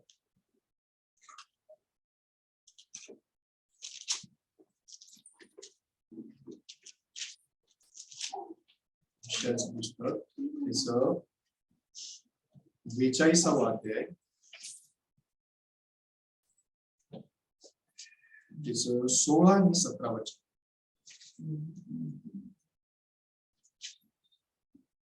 16-17 माहित नाही अशा रस्त्याने मी आंधळ्यास नेईन, अज्ञात अशा मार्गाने मी त्यास चालवीन. त्याच्या पुढे अंधकार व प्रकाश होईल व उंच सकल जागा सपाट मैदान होईल. असे करेन. त्या गोष्टी मी करणार सोडणार नाही. जे कोरीव मूर्तीवर भाव ठेवितात व त्या मूर्तींना तुम्ही आमचे देव आहात असे म्हणतात, ते उलटून पडतील व अगदी लज्जित होतील. त्या ठिकाणी हे वचन ज्यावेळेस मी वाचलं, पहिले तर या वचनात परमेश्वर म्हणतो की मी आंधळ्या माणसाला कोणत्या मार्गाने घेऊन जाईल? अज्ञात, म्हणजे त्याला माहित नसणाऱ्या मार्गाने मी घेऊन जाईल. आणि परमेश्वर शेवटी काय म्हणतो? मी या सर्व गोष्टी त्याच्यासाठी करेन आणि मी त्याला सोडणार नाही. तर ज्यावेळेस मी वचन वाचलं, माझ्या मनामध्ये ताकद आली, आशा. येस, परमेश्वर म्हणतो मी तुला सोडणार नाही, मी तुझ्या बरोबर आहे. परमेश्वर माझ्या बरोबर आहे, मी हे बायबल सेमिनार करणार. त्यावेळेस नाशिकमध्ये परत जाऊन मी ते बुकिंग कॅन्सल केलं, कारण की पास्टरांना पैसे परत आले होते. तो बुकिंग मला पैसे द्यायला पण तयार नव्हता, पण मार्गच नाही त्याचं बुकिंग कॅन्सल करून ऍडव्हान्स पैसे परत घेऊन मी पास्टरांना 5,000 रुपये परत पाठवून दिले. त्यानंतर प्रार्थना करायला लागलो, देवा तू मला सोडलेलं नाहीये, तू माझ्या बरोबर आहे, तू मला सहायता कर, तू मला मार्गदर्शन कर, तू मला पैसे पण दे सेमिनारसाठी. अशा प्रकारे प्रार्थना करून देवाने एक एक करून पैसे पण द्यायला सुरुवात केली. मला काही ऑफरिंग पण मिळालं. त्याच्यानंतर आम्ही दुसरं हॉल बुक केलं. त्याच्यानंतर काही थोड्याशा पैशांमध्ये आम्ही हँडबिल छापले. त्याच्यानंतर काही 2x3 साईजचे असे 30 बॅनर आम्ही छापले, फ्लेक्स बॅनर. आणि मग रिक्षाच्या पाठीमागे असं रिक्षावाल्यांना भेटून त्यांना रिक्वेस्ट करून 1 आठवड्यासाठी तुम्ही प्लीज तुमच्या रिक्षाच्या मागे हे बॅनर लावायची परवानगी द्याल का? हे देवाचं काम आहे, प्लीज हेल्प करा, फ्री मध्ये लावून द्या. अशा प्रकारे ऑलमोस्ट 15-20 बॅनर आम्ही रिक्षाच्या मागे चिटकवले सेलो टेप. आणि त्याच्यानंतर काही मुख्य जागेवरती पण असं फ्लेक्स बॅनर आम्ही लावले. सेमिनारची फार चांगल्या प्रकारे अशा प्रकारे आम्ही तयारी केली. सेमिनारच्या 3 दिवसाआधी पुन्हा पास्टरचा मला फोन, मी ऐकलं तू सेमिनार करतोय. सेमिनार करतोय, ओके मी येतो. हा ओके पास्टर, थँक्यू तुम्ही येतात. माझ्या मनामध्ये पण देव अशा प्रकारे काम करतोय, देवाने पास्टरला पण पाठवायला यायला मन दिलं, खूप खुश झालो. तर ज्या वेळेस सेमिनार व्हायचं होतं, पहिल्याच दिवशी जूनच्या 3 तारखे, मला अजून लक्षात आहे, जूनची 3 तारीख होती. ऍक्च्युली जून मध्ये पाऊस एवढा जास्त सुरू नाही व्हायला पाहिजे, विशेष करून नाशिक तर इंटिरियर मध्ये, असं पण आहे की समुद्र किनारी. पण जूनच्या 3 तारखेला भरपूर पाऊस होता. ऍक्च्युली फर्स्ट डे सकाळच्या सभेमध्ये ज्यावेळेस आम्ही लोक हॉलमध्ये गेलो, हॉलमध्ये गेल्याच्या नंतर तिकडे मी पण होतो, माझी पत्नी होती, पास्टर विजय आणि अनिता सामनी पण आले होते मिरजवरून. त्याच्यानंतर माझे जे टीचर पास्टर होते, पास्टर ऑन, त्यांची पत्नी, असे 6 जण आम्ही लोक तिथे हॉलमध्ये जाऊन आम्ही वाट बघत होतो. पण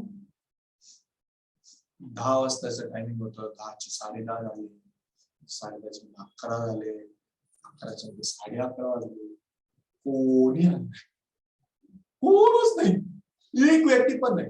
ऍक्च्युली आम्ही भरपूर तयारी केली होती. त्यावेळेस कितवा महिना होता, 7वा 8वा महिना, ऑलमोस्ट 8वा महिना होता. 8व्या महिन्याचं पोट घेऊन आम्ही दिवसभर आम्ही फिरायचो, सकाळपासून ते संध्याकाळपर्यंत. कधी कधी तर एकेका घरात आम्ही 8-8 तास पण प्रचार केला. प्रचार केला, त्यांच्याकडे जेवलो, परत प्रचार केला, परत रात्रीचं जेवण पण खाल्लं आम्ही परत. भरपूर लोकांनी सांगितलं, हा आम्ही नक्की येणार पास्टर, आम्ही सेमिनारसाठी येणार. काही लोकांनी तर बॅनर लावण्यासाठी हेल्प पण केली होती. काही लोक बोलले, पास्टर आम्हाला सुट्टी नाही, पण आम्ही सुट्टी काढून आम्ही येऊ. तर माझ्या मनामध्ये भरपूर अपेक्षा होती की आम्ही आमचं पूर्ण ताकद वापरून, मन वापरून, आमच्या सर्व प्रयत्नांनी आम्ही या सेमिनारला तयार केलेला आहे. मग नक्की नक्की देव पण मदत करेल, पुष्कळ लोकांना पाठवेल. कोणी आलं नाही. जे 11:30 वाजले, पास्टर मला बोलले, अजून कोणाची वाट बघतोय? पास्टर काही लोक येणार होते, ऑलरेडी 11:30 वाजले ना, सुरू कर. त्यावेळेस मी गीत गायलं, प्रार्थना केली. त्याच्यानंतर मी बोललो, आता पास्टर पुढे येऊन देवाचं वचन प्रचार करतील. पास्टर आले पुढे, पण समोर पूर्ण हॉल रिकामा आहे. फक्त पास्टरची पत्नी, पास्टर विषय, त्यांची पत्नी आणि माझी पत्नी आणि मी, 5 लोक आम्ही समोर बसले होतो. बाकी कोण एक पण नवीन व्यक्ती नाही. पास्टर आले समोर पुलपीट वरती उभारून. पास्टरांचं पहिलं वाक्य काय होतं तुम्हाला माहिती? मी कुत्रा आहे? काय मी कुत्रा आहे? इकडे तुम्हाला भुंकाला बोलवला? त्यावेळेस मला तोंड लपवायला जागा नव्हती. कुठे तोंड लपवू? एक पण व्यक्ती इकडे नाही आलाय. मी तुला सांगितलं होतं, परमेश्वर तुझी मदत करणार नाही, परमेश्वर तुझ्या बरोबर नाहीये. वचनामध्ये देव बोलला, हो मी तुझ्या बरोबर आहे असं बोललो ना देव. पास्टर का असं बोलताय? देव तुझ्यासारख्या व्यक्तीसाठी देव काम नाही करू शकत. इकडे एक पण मनुष्य नाहीये. का नाहीये? परमेश्वर इकडे काम करत नाहीये. पास्टरने मला वाटतं ऑलमोस्ट 1 तास प्रचार केला, ओरडत अशा प्रकारे. माझ्या कानात तर शब्द गेले, मनात एकही शब्द नाही गेला. का तुम्हाला माहितीये मनामध्ये काय चालू होतं तुमच्या? तुम्हाला माहितीये का? मनामध्ये हे चालू होतं, पहिला दिवस आहे, सकाळचं सत्र आहे, म्हणून लोक आले नसतील, पण संध्याकाळी बघा, संध्याकाळी दुपारची वेळ आहे, आम्ही सकाळचं सत्र संपल्या मी तयारी करणार. तर पास्टर तर प्रचार करतायत, पण वचन काही पण ऐकायला येत नव्हतं. मन फार नॉइजीला काय म्हणणार, गोंगाट, मला फार गोंगाट चालू आहे. मग मी तिला फोन करतो, तो तर बोलला होता ना येणारच आहे म्हणून, तो तर येईलच. ही फॅमिली नक्की आहे. आम्ही आता दुपारी ना गेल्याच्या नंतर मी फोन करेन, मग असं करतो तसं करतो. फक्त वचन प्रचार करतायत, पण त्या प्रचाराकडे काही लक्ष नाही. लक्ष कुठे तुम्हाला माहितीये? कसं मी बरोबर बोलू, कसं मी माझा विश्वास खरा ठरवू, कसं मी माझ्या गोष्टींना स्थापित करू. मन समजतं तुम्हाला? त्यावेळेस पास्टरांचा प्रचार संपला, प्रार्थना केली, संपल्यानंतर परत आम्ही, पास्टरची गाडी होती आणि माझी बाईक होती. सगळे 6 जण होते गाडी करून, 4 लोक 5 लोक गाडीत होते, मी एकटा बाईक वरती. असं आम्ही परत नाशिक चर्चमध्ये आल्याच्या नंतर जेवल्यानंतर पास्टर रेस्ट करायला गेले. माझ्या बायकोला घेतलं आणि बुक उघडलं, कारण की आम्ही 1 महिना जितक्या लोकांना प्रचार केला होता सगळ्यांची नावं आणि नंबर आम्ही लिहून ठेवले. नाव, नंबर, ऍड्रेस सगळं लिहून ठेवलं. तिने काही नंबर घेतले, मी काय नंबर घेतले, चालवलं फोन करायला एक करून. बद्दल तुम्ही का नाही आला? ऍक्च्युअली या कारणामुळे नाही आला. संध्याकाळी प्लीज या. येस, संध्याकाळी नक्की येतो. सिस्टर, आम्ही नक्की येतो, आम्ही नक्की येतो, आम्ही नक्की येतो, सर आम्ही नक्की येतो, आम्ही नक्की येतो. आता जर कोणी आम्हाला बोलतो मी नक्की येतो, येस, त्यावेळेस रिअली आम्ही त्यावेळेस पण मी मनुष्यावर विश्वास, येस हे बोलले नक्की येणार, मग येणार. ते नक्की येणार बोलल्यावरती ते लोक येणार की परमेश्वर त्यांना घेऊन आल्याच्या नंतर ते येणार. पण माझ्या मनात मी काय विचार करतो, ते लोक बोलायला नक्की येणार म्हणजे ते येणार. माझा आपला विचार. ऍक्च्युली परमेश्वरावर विश्वास करणे आणि स्वतःवर विश्वास करण्यामध्ये फार बारीक रेष आहे. म्हणून आज लोकांकडे स्वतःवर विश्वास, ऍक्च्युली स्वतःवर विश्वास म्हणजे त्याला आत्मविश्वास म्हणतात, कॉन्फिडन्स. कॉन्फिडन्सला लोक विश्वास मानतात. Confidence is not faith. विश्वास मनुष्याने स्वतःच्या विचारांना नकारून वचनावर विश्वास केल्याच्याद्वारे, देवावर विश्वास केल्याच्याद्वारे येतो. पण आत्मविश्वास मी करणार, होईल, होऊन जाईल, थोडा प्रयत्न केला तर अजून होईल, अशा प्रकारे केलेला विश्वास आत्मविश्वास आहे. त्यावेळेस आम्ही फोन बिन केले सगळ्यांनी बोला आम्ही येतो. त्यावेळेस मी हिशोब लावला, तर येणारच, ते पण येणारच, ते पण येणारच. आज संध्याकाळी ऍटलिस्ट कमीत कमी 30 लोक तरी असतीलच, कमीत कमी 30 लोक असणारच. संध्याकाळचं सत्र 6 वाजता चर्च पासून सेमिनारची जागा 20 मिनिटाच्या अंतरावर. पास्टरने म्हटलं, पास्टर मी पुढे जातो, तुम्ही मागून या. ओके. मी एकटा बाईक वरून पुढे निघालो. 5च्या दरम्यान असं मी घरातून निघालो. बाहेर निघाल्या 5 मिनिटं पुढे गेलो असेल, फुल जोरात पाऊस चालू झाला, पूर्ण धो. माझ्याकडे रेनकोट नाही, काय नाही. तसंच शर्ट पॅन्ट आणि टाय घातलेला होता. पूर्ण ओला चिंब होऊन मी पोचलो सेमिनारच्या जागेवर. आणि एसी हॉल बुक केला होता. सेमिनारच्या जागेवर पोचलो, सर्व अरेंज केलं, सर्व खुर्च्या लावल्या, हे लावलं आणि प्रार्थना करत बसलो. काय प्रार्थना करत असणार, लोकांनी प्रार्थनेसाठी, लोकांनी सेमिनारसाठी, का लोकांनी येऊन तारण प्राप्त करावं म्हणून, पास्टर लागू नये म्हणून, आणि पास्टरांना कळावं म्हणून की मी पण केलंय, माझ्या बरोबर पण देव आहे, काहीतरी प्रूव्ह झालं पाहिजे ना, मी पण आहे ना, माझा पण विश्वास आहे ना, हे सिद्ध झालं तर पाहिजे. प्लीज लोकांना पाठवलं. 5:45 वाजता पास्टर आले. पास्टर, त्यांची पत्नी, पास्टर विजय, माझी बायको सगळे बसले. मी पुढे बसलो खुर्चीवर. 6 वाजले, 6:30 वाजले. पाऊस काय थांबायचं नाव, कंटिन्यू पाऊस. जूनच्या 3 तारखेला एवढा कंटिन्यू पाऊस. वाट बघतो तेव्हा प्लीज पाऊस थांबव, लोकांना येऊन दे. 6:30 7 झाले, 7:30 झाले. एकही मनुष्य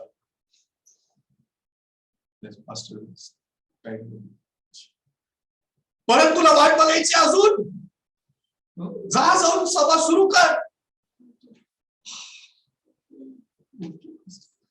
त्यावेळेस आम्ही हिमशीट, गाण्यांची शीट अशी बनवली होती, त्याच्यामध्ये गाण्याची शीट पुढे उभं राहिली.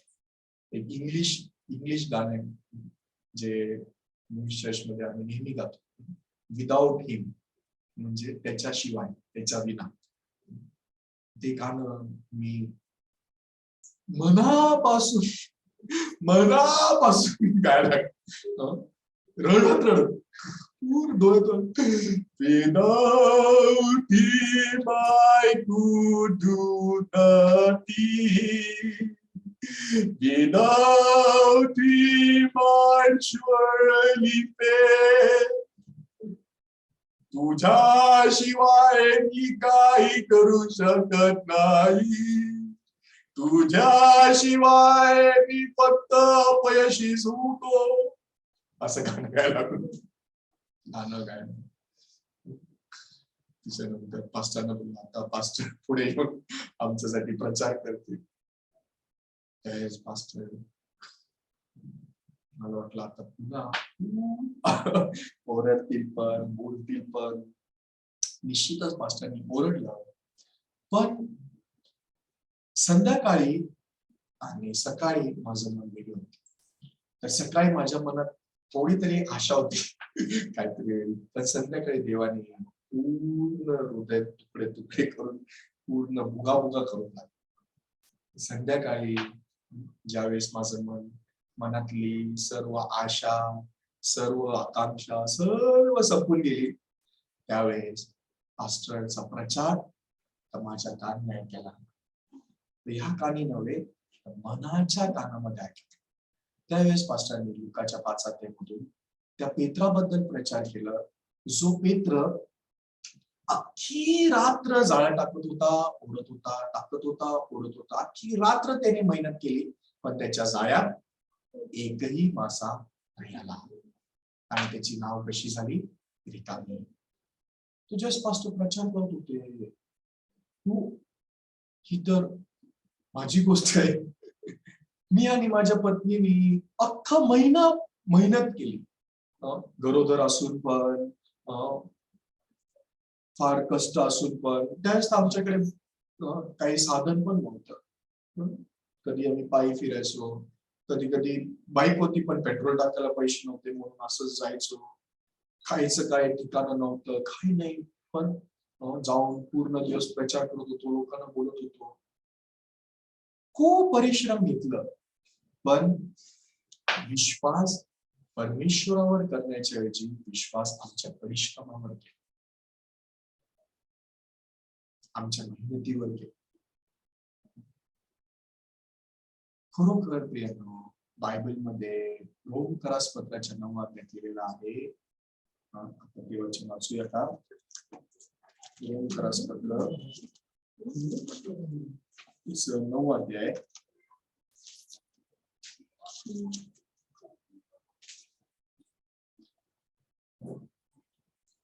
त्याचं 15 आणि 16 वचन. 15 आणि 16. Yes. कारण तो मोशेला म्हणतो, ज्या कोणावर मी दया करीतो त्याच्यावर मी दया करीन, आणि ज्या कोणावर मी करुणा करीतो त्याच्यावर मी करुणा करीन. त्यावरून हे इच्छा बाळगणाऱ्यावर नव्हे किंवा धावपळ करणाऱ्यावर नव्हे, तर दया करणाऱ्या देवावर अवलंबून आहे. Yes. या ठिकाणी बायबलमध्ये लिहिलेलं आहे, ज्याच्यावर मी दया करू इच्छितो त्याच्यावर मी दया करेन, ज्याच्यावर मी कृपा करू इच्छितो त्याच्यावर मी कृपा करेन. यावरून हे इच्छा बाळगणाऱ्यावर नव्हे, धावपळ करणाऱ्यावर नव्हे, तर दया करणाऱ्या देवावर अवलंबून. तर मी इच्छा बाळगली, खरोखर मला सेमिनार करायचा आहे, मी धावपळ पण पुष्कळ केली, हा मला सेमिनार करण्यासाठी हे पण करायला पाहिजे, ते पण करायला पाहिजे, धावपळ पण आपण करूया, परंतु मी देवाच्या या वचनाला जाणलंच नाही, विश्वासच केला नाही. हा इच्छा बाळगणाऱ्यावरती नव्हे, धावपळ करणाऱ्यावर नव्हे, दया करणाऱ्या देवावर ही गोष्ट अवलंबून. दया करणाऱ्या देवावरती जर मी विश्वास करतो, मग खरोखर देव माझ्यासाठी सर्व काही करू शकतो. ऍक्च्युली ज्यावेळेस आपण तारणासंबंधी विचार करतो किंवा तारण प्राप्त केल्याच्या नंतर सुद्धा जे आत्मिक जीवन आपण तारण प्राप्त केल्याच्या नंतर देवाने जगायला दिलंय, त्या आत्मिक जीवनाबद्दल पण विचार करतो. एक्झॅक्टली ह्या वचनानुसारच आहे, इच्छा बाळगणाऱ्यावर नव्हे, तर धावपळ करणाऱ्यावर नव्हे, दया करणाऱ्या देवावरती अवलंबून. आज तुम्हाला माहिती आपण पवित्र नीतिमान कसे बनलो? देवाने आपल्यावर दया केल्यामुळे. देवाने जर दया केली नसती, देवाने येशू ख्रिस्ताला आपल्यासाठी पाठवलं असतं का? देवाने जर दया केली नसती, देवाने येशू ख्रिस्ताला त्याच्या एकुलता एक पुत्राला वधस्तंभावरती आपल्यासाठी ठेवलं असतं का? ज्यावेळेस लुकाच्या 10 अध्यायामध्ये चांगल्या शंभरोनी अर्ध मेलेल्याला पाहतो, चांगल्या शंभरोनी याजकाप्रमाणे लेवीप्रमाणे नव्हता, ज्याने अर्ध मेलेल्याला पाहिलं पण दुसऱ्या बाजूने चालताना, अर्ध मेलेल्याला पाहिलं पण दुसऱ्या बाजूने चालताना. चांगल्या शंभरोनी ज्यावेळेस आला तर त्याने त्याला पाहून त्याला त्याचा कळवळा आला, त्याला त्याचा कळवळा आला. त्या कळवळ्यामुळे तो त्याच्या जनावरावरून खाली उतरला. परमेश्वराला आपली दया आली, हे लोक पापात जन्मलेले पापी, जोपर्यंत मी यांना तारण देणार नाही, जोपर्यंत मी यांच्यासाठी माझं रक्त सांडणार नाही, हे पापीच राहू शकतात. ही लोक कधीच पवित्र होऊ शकणार नाही, ही लोक कधीच स्वर्गाच्या राज्यात येऊ शकणार नाही. आहे किती दयनीय लोक आहे. मी यांना पाहून दुसऱ्या बाजूने चालता होऊ शकत. माझ्या मनात यांच्या प्रती कळवळ आहे, माझ्या मनात मी यांच्यावर दया करू इच्छितो. म्हणून येशू स्वर्गातून खाली पृथ्वीवरती उतरले. जसं त्या चांगल्या शब्दोनी त्या अर्ध मेलेल्याच्या जखमा त्याच्या कडे असलेल्या द्राक्षरसाने धुतल्या, तसंच येशूनी आपले पाप, आपल्या पापाचे जखमा, आपले पाप त्याच्या रक्ताच्या द्वारे त्यांनी धुतले. त्याच्यानंतर तेल ओतून पट्ट्या पण बांधल्या, त्याला स्वतःच्या जनावरांवर ठेवलं. ऍक्च्युली त्या जनावरांवरती बसण्याची ती जागा, ते स्थान त्या चांगल्या शंभरुणीचं होतं, पण त्या स्थानावरती त्या शंभरुणीने या अर्ध मेलेल्याला ठेवलं. ऍक्च्युली देवाचा पवित्र नीतिमान लेकरू, देवाचा पवित्र आणि नीतिमान पुत्र, हे स्थान, हे पद येशू ख्रिस्ताचं होतं. पण येशू ख्रिस्त त्या पदावरून खाली उतरला, तो आपल्यासाठी पापी बनला आणि त्याने आपले पाप धुवून आपल्याला त्याच्या स्थानावरती बसवलं, जो पवित्र नीतिमान देवाच्या पुत्राचं स्थान. त्या स्थानावरती त्यांनी आपल्याला बसवलं. तर ही सर्व गोष्ट ह्यासाठी नाही झाली की त्या अर्ध मेलेल्यानी शंभरोनीला बोलवलं, दया मागितली, भीक मागितली, मदत कर म्हणून बोललं, असं काही नाही. तो अर्ध मेलेला होता. अर्ध मेलेला म्हणजे स्वतःला वाचवण्यासाठी तो काही करू शकत नव्हता. आपण त्याच दशेमध्ये होतो ज्यावेळेस आपण पाप क्षमेची सुवार्ता ऐकली. बरोबर आहे का? अर्ध मेलेला स्वतःला वाचवण्यासाठी काही करू शकत नव्हता, तसंच आपण पण नरकाच्या अग्नीपासून स्वतःला वाचवण्यासाठी काही करू शकत नव्हतो. पण शंभरोनीने त्या अर्ध मेलेल्याला वाचवलं. त्याचप्रमाणे येशू ख्रिस्ताने आपल्याला आपल्या पापांपासून तारलं, पापांपासून मुक्ती दिली, आपल्याला पवित्र नीतिमान देवाचं लेकरू ठेवलं. मग आता आपण जे देवाच्या द्वारे बोलावलेले लोक आहोत, देवाच्या द्वारे त्याची सुवार्ता, स्वर्गाच्या राज्यात येण्याचं निमंत्रण प्राप्त केलेले लोक आहोत. आपल्या प्रती देवाचं मन काय आहे तुम्हाला माहितीये? त्याने सिद्ध केलेल्या गोष्टींनी आपण आपलं जीवन जगावं. तर त्याने आपल्यासाठी सर्व काही पूर्ण केलेलं आहे. आता आपल्याला कोणतं जीवन जगायचं आहे? त्याच्या त्या वचनाला, त्याच्या त्या मनाला फक्त स्वीकार करून जगायचं, बाकी काही काम नाही आपण. तर जसं आज आपण मत्तेच्या 22व्या अध्याय वाचला, या 22व्या अध्यायामध्ये ते जे लोक आहेत ते निमंत्रित लोक आहेत ना. त्या निमंत्रित लोकांना राजांनी ज्यावेळेस बोलवलं, तर त्यावेळेस सर्व गोष्टी तयार होत्या की अजून तयार नव्हत्या. ज्यावेळेस राजांनी या निमंत्रित लोकांना बोलवलं, तर सर्व गोष्टी तयार करायच्या आधीच बोलवलं की तयार केल्यानंतर बोलवलं? तयार केल्यानंतर, तयार करण्याच्या आधी नाही बोलवलं. तर ज्यावेळेस राजांनी निमंत्रण पाठवलं, अगोदरच सर्व गोष्टी तयार होत्या, सर्व गोष्टी तयार होत्या. त्यांना काय करायचं होतं? फक्त राजाचं निमंत्रण स्वीकारून यायचं होतं, कारण की सर्व गोष्टी राजांनी तयार करून ठेवल्या आहेत. त्यांना काय करायची गरज नाही आहे. परंतु बायबलमध्ये काय लिहिलंय ते वचन वाचूया. मत्तेचा 22 अध्याय, त्याचं 2 आणि 3 वचन. मत्तेचा 22 अध्याय.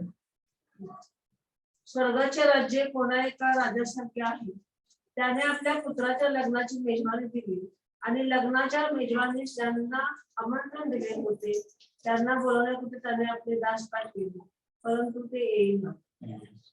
बायबलमध्ये लिहिलंय, राजाने त्याचे दास पाठवले निमंत्रित लोकांना बोलवण्यासाठी, परंतु ते येईना, परंतु ते येईना. तर ज्यावेळेस आपण या ठिकाणी पाहतो, का ते येईना, का ते येत नव्हते? का ते यायला तयार नाही झाले? परमेश्वराचं मन त्याच्यावर ऍक्च्युली त्यांच्याकडे एक मन आहे आणि एक मन राजाकडून येत आहे. त्यांच्या आतमधून येणार एक मन आहे, राजाकडून येणार एक मन आहे. त्यांच्या आतमधून येणारी एक इच्छा आहे, राजाकडून येणारी राजाची इच्छा आहे. तर आत्मिक जीवन काय आहे? विश्वासाचं जीवन काय? माझी इच्छा फेकून, माझं मत फेकून मी देवाकडून येणाऱ्या इच्छेला स्वीकारणे, देवाकडून येणाऱ्या शब्दाला स्वीकारणे. परंतु ते येईना म्हणजे काय? त्यांनी देवाचं मन स्वीकारण्याच्या ऐवजी त्या मनाला नकार दिला. त्या मनाला नकार दिला. आज मनुष्याची दुष्टता, त्याला वाटतं खोटं बोलणं आहे, व्यभिचार करणं आहे, चोरी करणं आहे, शिव्या गाळ्या देणं आहे, दारू पिणं आहे, वाईट जीवन जगणं आहे.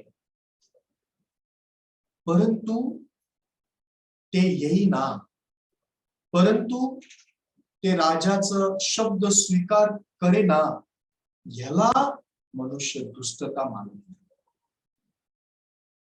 समजतंय का मी काय सांगतो? येशू ख्रिस्त यरुशलेमेबद्दल बोलताना बायबलमध्ये म्हणतो, यरुशलेमा यरुशलेमा, जसं कोंबडी तिच्या पिल्लांना पंखाखाली घेते, तसं मी तुम्हाला माझ्या पंखाखाली घेऊ इच्छिलं, पण तुम्ही येईना, तुम्ही येईना. तर ही गोष्ट परमेश्वर यरुशलेमेबद्दल.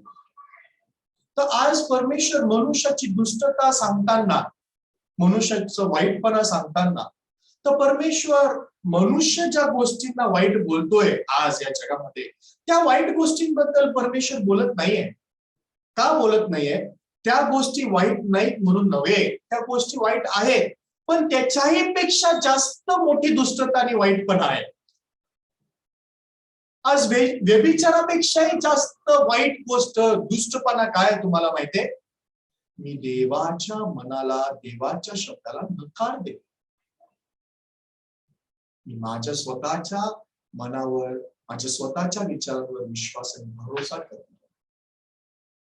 ज्यावेळेस मी तुम्हाला नाशिकच्या पहिल्या सेमिनार बद्दल सांगितलं, नाशिकचा पहिला सेमिनार माझ्यासाठी खूप मोठी शिकवण बनला, माझ्या संपूर्ण आत्मिक जीवनासाठी. आज पण मी ते सेमिनार विसरू शकत नाही. तर त्या रात्री जसं देवाचं वचन ऐकलं, मला कोण दिसलं तुम्हाला माहितीये?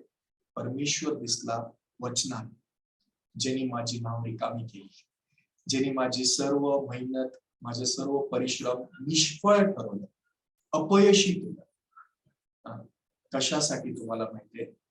तर मला हे शिकवण्यासाठी इच्छा बाळगणाऱ्यावर नव्हे, धावपळ करणाऱ्यावर नव्हे, दया करणाऱ्यावर, परमेश्वरावर अवलंबून. म्हणजे देव माझं मन शिफ्ट करू इच्छित होता. कुठून कुठे? तर काठीवर, माझ्या अनुभवावर, माझ्या ज्ञानावर, माझ्या मेहनतीवर, माझ्या परिश्रमावर अवलंबून राहण्यापासून तर देवावर अवलंबून राहणे, तर देवाच्या दयेवर अवलंबून. समजतंय तुम्हाला मी काय सांगतो? त्यावेळेस यशाच्या 42 अध्यायाला जे आपण वाचलं, त्याच्यामध्ये लिहिलं ते वचन काय आहे त्याचा अर्थ मला समजला.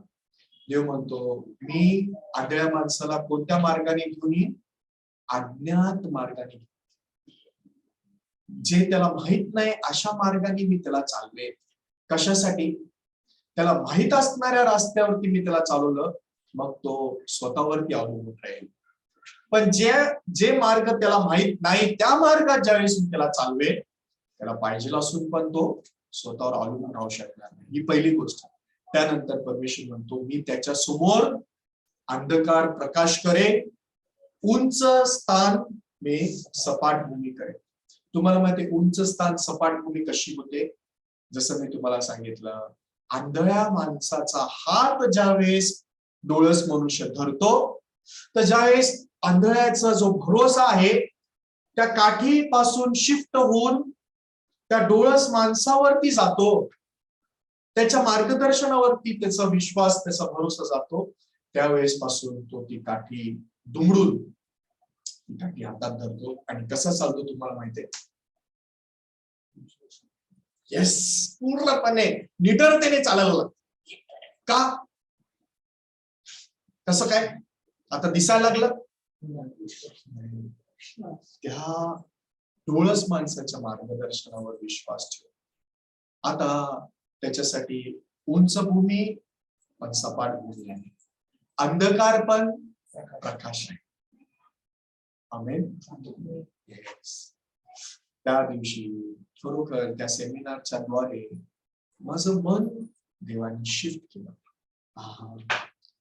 माझा अनुभव व्यर्थ, माझं परिश्रम व्यर्थ, काही प्रकारचं नाही. त्यानंतर दुसऱ्या दिवशी सकाळच्या सत्रापासून लोकांनी यायला सुरुवात केली आणि जस्ट लोक आले. त्यांच्यापैकी एक जोडपं होतं, वयस्कर जोडपं होतं. तर त्यावेळेस सेमिनार म्हणजे प्रचार झाल्याच्या नंतर व्यक्तिगत पण आपण भेटून बोलतो. तर त्यावेळेस व्यक्तिगत रीतीने पास्टर त्यांच्या बरोबर बोलत असताना अचानक पास्टर बोलले, ऍक्च्युली हे सेमिनार कालपासून सुरू झालं, तर तुम्ही काल पण आले असते बरं झालं असतं. त्यावेळेस ते काय बोलले तुम्हाला माहिती?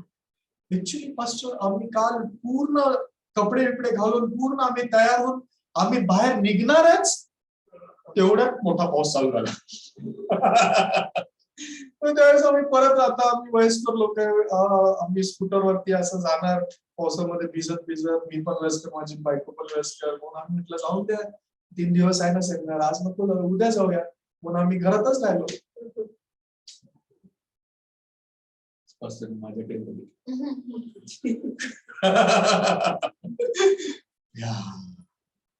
आपला देव जिवंत देव.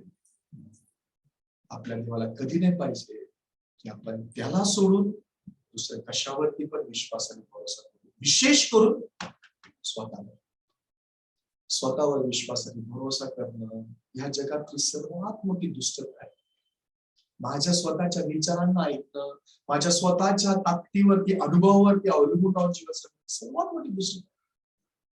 पण हास्यपद गोष्ट काय, मजेची गोष्ट काय तुम्हाला माहितीये? जगामध्ये चर्चेस मध्ये लोक शिकवतात, तुम्ही प्रयत्न करा, तुम्ही चांगले जीवन जगा, तुम्ही असं वाईट कशाला करता, तुम्ही प्रयत्न करायला पाहिजे ना, सुधारायला पाहिजे ना, बदलायला पाहिजे ना.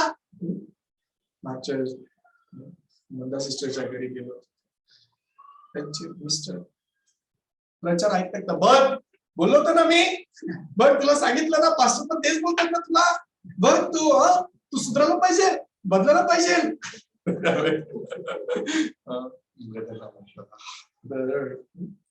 जर तुमच्या बोलण्याने तुमचं कुटुंब बदललं असतं, किती बरं झालं असतं.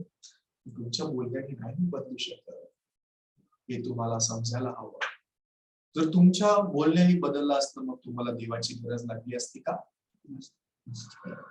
तर जर तुमच्या इच्छेमुळे, तुमच्या परिश्रमामुळे तुम्ही स्वर्गात जाऊ शकला असता, तर तुम्हाला तारणाऱ्याची गरज लागली असती का? आपण हारलो, आपण अपयशी बनलो, म्हणून तारणाऱ्याशी भेटलो. म्हणून आता तारणारा आपल्याला स्वर्गाच्या राज्यात घेऊन जात आहे.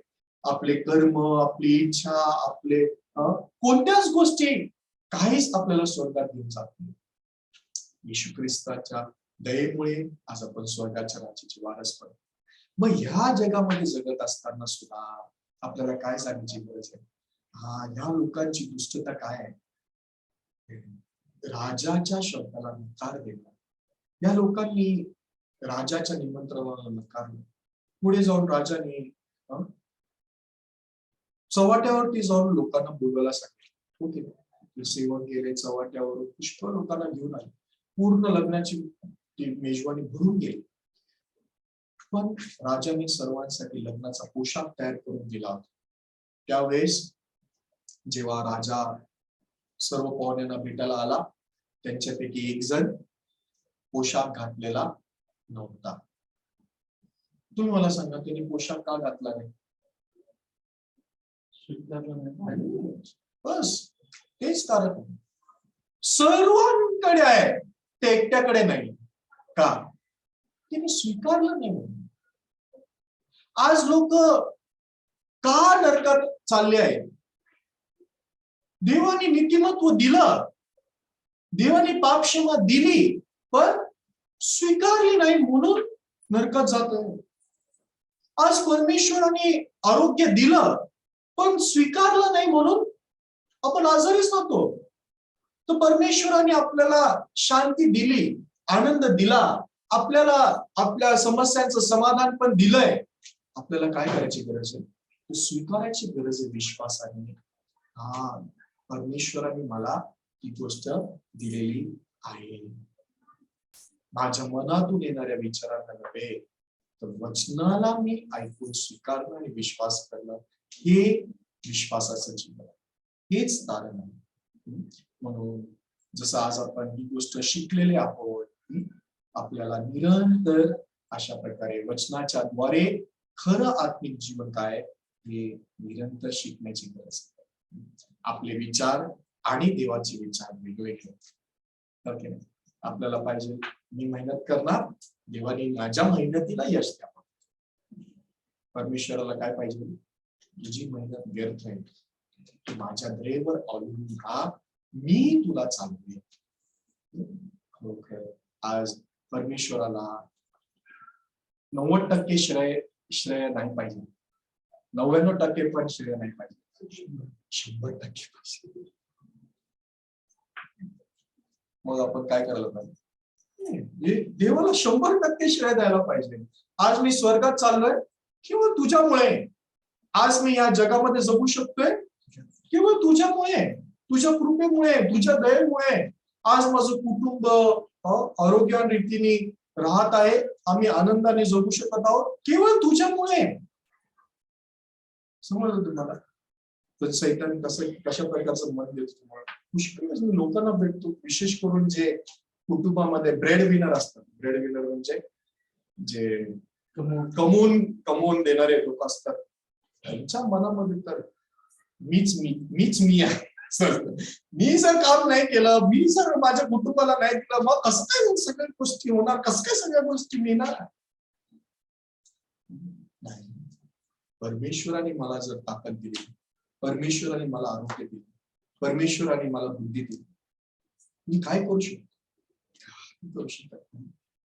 माझ्या कुटुंबाला सांभाळणारा परमेश्वर, मला आरोग्य देणारा परमेश्वर, मला माझा पगार देणारा, माझ्या जीवनामध्ये माझी मदत करणारा, माझ्या लेकर बाळांना सांभाळणारा परमेश्वर.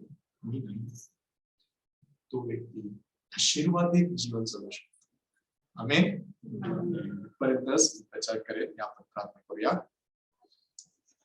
आमच्या पवित्र स्वर्गीय पिता, आम्ही धन्यवाद देतो प्रभू. जी खरी दुष्टता आहे ती आम्हाला ठाऊक नव्हतं, पण प्रभू तुझ्या वचनाच्या द्वारे तू आम्हाला ती गोष्ट शिकवलीस. जोपर्यंत मनुष्य त्याच्या विचारांना ऐकून जगतो, वचन असून सुद्धा ते वचन तो स्वीकारू शकत नाही.